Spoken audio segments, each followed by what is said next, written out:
Hello, everyone. My name is Bailey Duarte, and I am the Community Engagement Manager for LA Waterkeeper. Welcome tonight, and thank you for joining us tonight for our River 101 Water Activist presentation.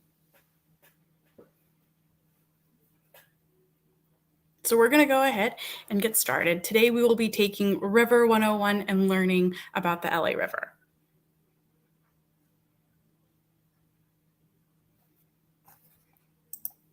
In 1966, concerns over industrial pollution in New York's Hudson River led commercial and recreational fishermen to launch one of the nation's first water advocacy efforts, the Waterkeeper movement. We are a bottom up grassroots movement of activists responsible for protecting and advocating for the health of our water resources. Those you can see, like our oceans, rivers, and lakes, and those you can't see, like our groundwater. Founded in 1993, Los Angeles Waterkeeper became the 10th Waterkeeper and is now part of the Global Waterkeeper Alliance, one of the fastest growing environmental movements with nearly 300 waterkeepers globally. We were founded as Santa Monica Baykeeper with a mission to protect the Santa Monica Bay from sewage spills and industrial pollution. But over the last 3 decades, our mission and work has grown to protect and restore all of the waterways and water resources across LA County. We address the complex issues facing our rivers, streams, and coastal areas through our three-pronged approach. First, we identify the source of pollution in our pollution prevention work. Next, we restore ecological integrity to our coastal and riparian waterways in our healthy habitats work. And finally, we push for fundamental changes to the way we manage our water for long-term health and resiliency and systems change. Understanding these priorities is key to achieving our vision of the Los Angeles region as an international leader on integrated, sustainable, and equitable water management, a region that is water self-sufficient and where all waterways throughout the county are safe, healthy, and accessible to the public. At LA Waterkeeper, our mission is to fight for the health of the region's waterways and for sustainable, equitable, and climate-friendly water supplies. We have an added responsibility to advocate for the environmental protection of the systemically repressed communities whose voices are often ignored. We cannot achieve clean water for all without addressing environmental racism and the current and historic ways frontline communities have been and are disproportionately affected by pollution, aging infrastructure, and the economic burden of inefficient and wasteful investments and policies. As protectors of a public resource, we commit to actively pursuing and creating systemic change in our water movement and the greater environmental movement as well.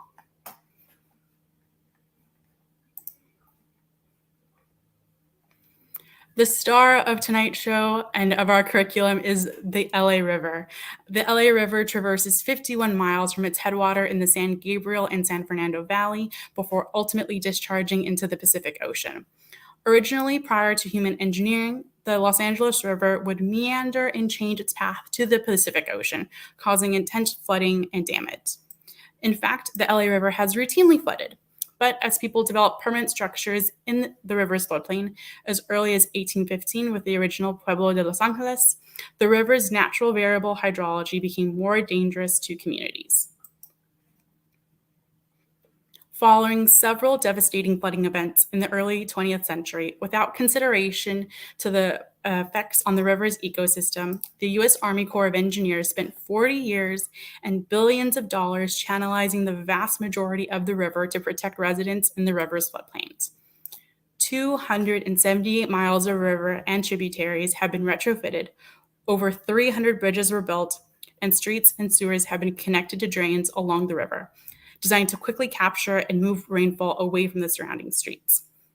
While today, many agencies and municipalities have some role in governing the river, perhaps the two most important are the Flood Control District, which is governed by the County Board of Supervisors as a separate entity, and the U.S. Army Corps of Engineers.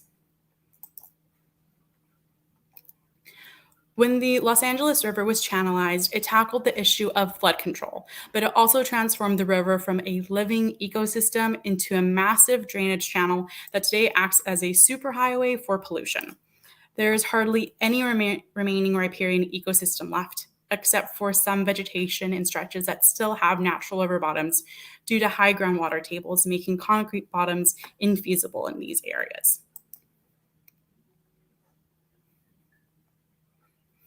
As Los Angeles became more urbanized, ground surfaces were changed to hard surfaces like concrete and became impervious and reduced the natural filtering systems.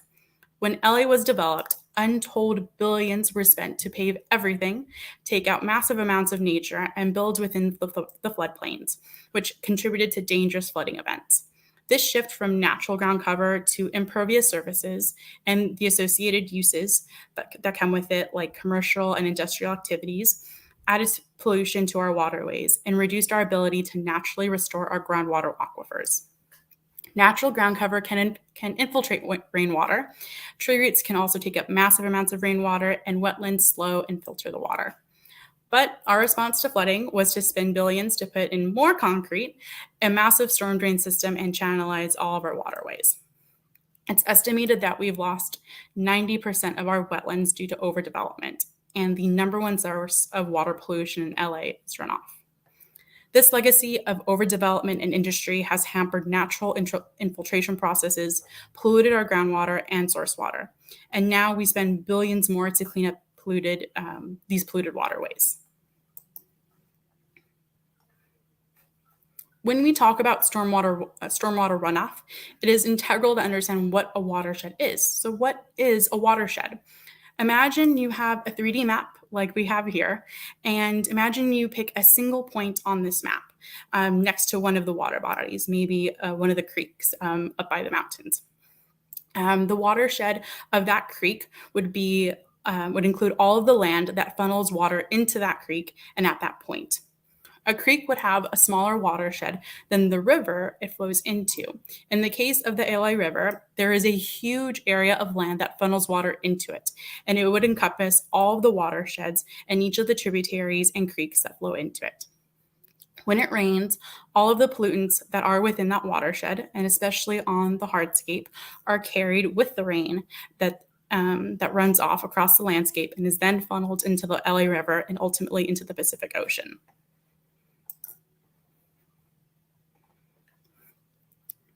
LA sees an astounding 100 billion gallons of runoff every year.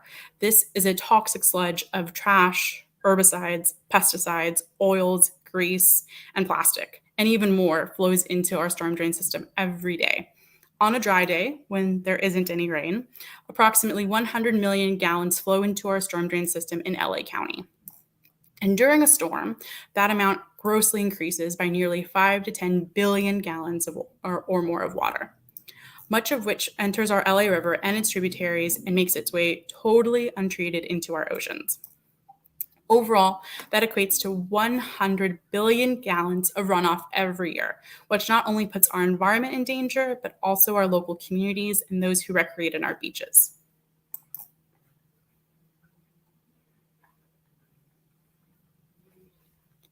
Thanks to inadequate management, climate change, and pollution, the Los Angeles River has been named by American Rivers as one of America's most endangered rivers of 2022, which you can read more about on americanrivers.org.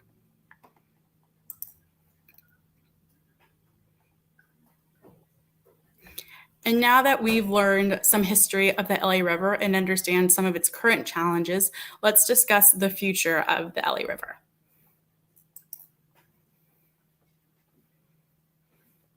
We have a once-in-a-lifetime opportunity to restore the river to ecological health using nature-based solutions, as has been done in other cities around the world.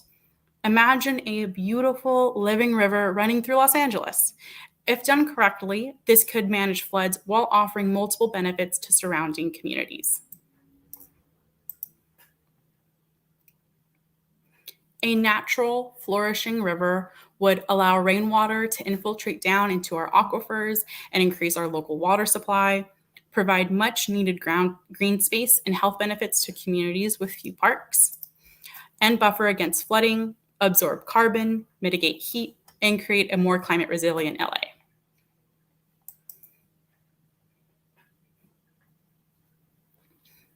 The LA River Master Plan is a once-in-a-generation opportunity to develop a bold vision and even bolder action for a holistic LA River and create a unifying plan across the 19 cities adjacent to the river, with a clearer vision for future nature-based LA River projects. The county has been working to update the master plan for the last couple of years, but instead of a unifying plan to green the river, the county approved a new master plan that is overly reliant on concrete and other outdated approaches and denies communities natural climate solutions that could mitigate extreme climate impacts. Adding insult to injury, the county has not been transparent with the general public about its plans for the master plan or its objectives for future river projects, which will likely be platform parks contemplated and designed by architect Frank Gehry. These platform parks would cap the river with even more concrete and then build a park on top of it at an enormous expense to LA County residents. We are committed to removing concrete along the LA River and implementing nature-based solutions to filter, capture, and reuse stormwater. Funding for these projects can come from Measure W, also known as the Safe Clean Water Act. Passed in 2018, Measure W implemented a 2.5-cent tax per square foot of impervious surfaces such as concrete patios and driveways to fund stormwater infrastructure. Measure W created a comprehensive plan to conserve local water supplies, reduce pollutants in the river, and create accessible green space for communities. The program is intended to empower communities to capture it, increase our yearly collection of rainwater to supply water for millions of people in LA County annually, clean it, reduce the volume of trash before it reaches our beaches and coastal waters, make it safe, help eliminate the toxins, fertilizers, bacteria, plastics, and metals from our cars and chemicals that flow into the ocean. And finally, make it for everyone. Protect creeks and streams, build parks, enliven concrete landscapes, and create green spaces for our communities. It provides $280 million annually for multi-benefit projects that green communities and other communities offer other community services while simultaneously capturing and treating stormwater that can be used as a resource. This program has the capacity to elevate the county into a powerhouse in capturing and reusing stormwater and lessening our dependency on imported water.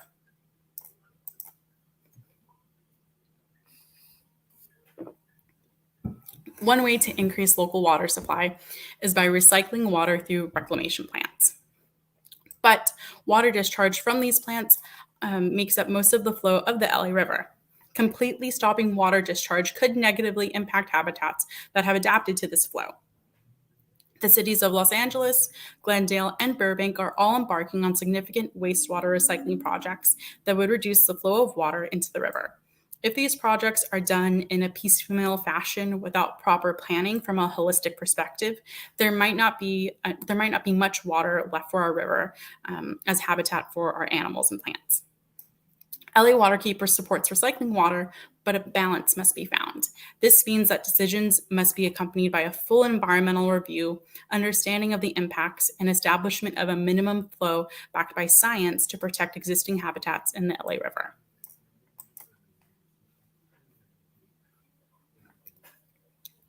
We will keep advocating for the LA River Master Plan to incorporate public feedback and set clear priorities for ecological health, climate resilience, and community stabilization.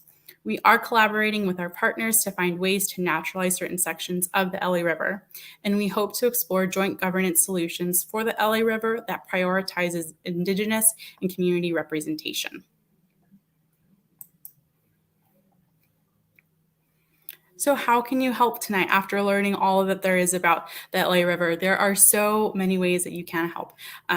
You can participate in the public process, working to reduce your own impact, reporting facilities that are polluting your community, and collecting data that can help scientists learn more about the LA River and its impact.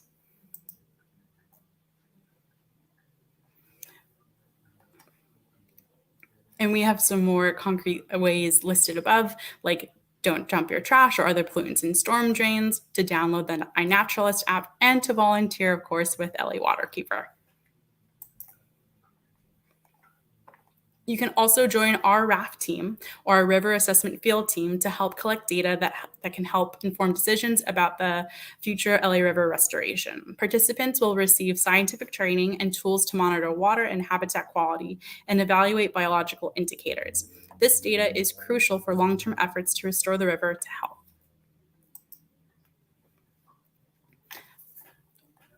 The raft team will take water samples to measure pH, temperature, dissolved oxygen, and turbidity of the water. We will also collect PFAS, or forever chemicals, that persist in the environment indefinitely and have harmful impacts on humans and wildlife. Additionally, we will also use iNaturalist to measure biodiversity and biodiversity loss, and use the Literati app to capture trash data points that help make the problem measurable.